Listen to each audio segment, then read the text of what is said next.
Bonjour, c'est le live de Newstank, les infos du jour.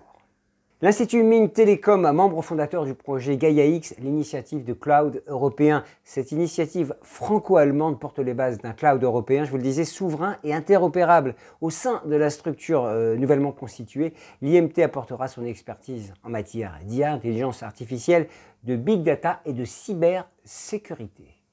À lire dans Newstank les propos d'Éric Labaille, le président de Polytechnique, qui prépare activement la rentrée 2020, même si des incertitudes demeurent, comme pour tout le monde d'ailleurs, sur la situation sanitaire ou la possibilité d'accueillir des étudiants internationaux qui représentent tout de même 40% des effectifs de la grande école.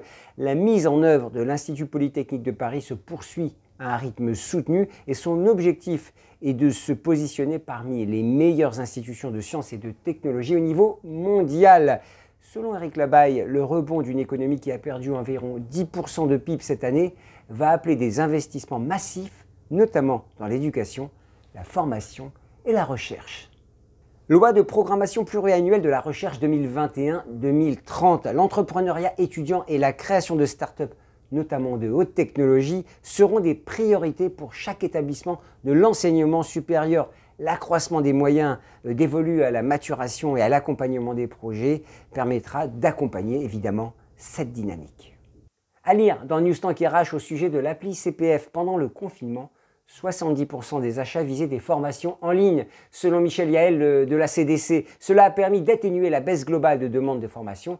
Michel Yael qui ajoute « Nous sommes passés d'un pic de 9600 annulation de formation pendant la première semaine de confinement à 1800 en dernière semaine de confinement. Le niveau d'activité des organismes de formation se redresse donc progressivement.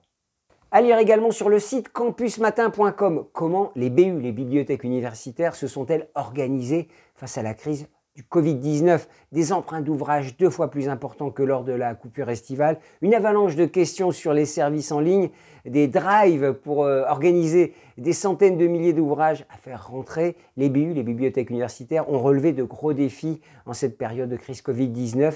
C'est passionnant et c'est à lire sur le site campusmatin.com. Voilà, c'était le live de Newstank. À demain.